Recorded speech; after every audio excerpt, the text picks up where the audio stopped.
Good afternoon guys. তো আমি এখন রয়েছে গাজল বিদ্রোহী মোড় হচ্ছে ফুটবল মাঠে। তো এখানে দেখছো একটা ভিড় জমেছে, যে গেছিলাম আমি মালদায়, তো দেখছি ভিড় কিসের। তো জানতে পারলাম এখানে কিছুক্ষণের মধ্যে দেবদা আসছে, তো দেবদাকে তার জন্য দেবদাকে দেখার জন্য একটু দাঁড়ালাম।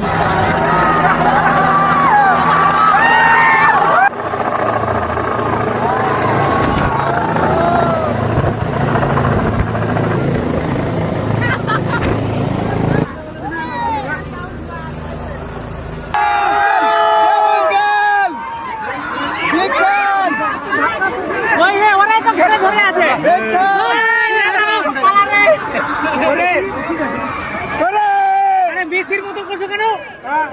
মেসি কান্ড হয়ে যাবে না।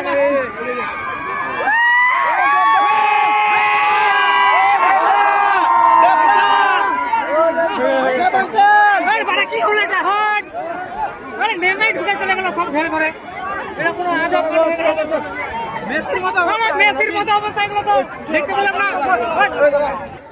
মেসির মতো অবস্থা এগুলো দেখতেই তো পেলাম না। সব নেতা মন্ত্রী ঘিরে ধরেছিল, গাড়ির মধ্যে চলে গেল, বাস দেখা হলো না দেবদাকে। দেবদাকে অনেক ইচ্ছা করে দেখতে এসেছিলাম, সব করে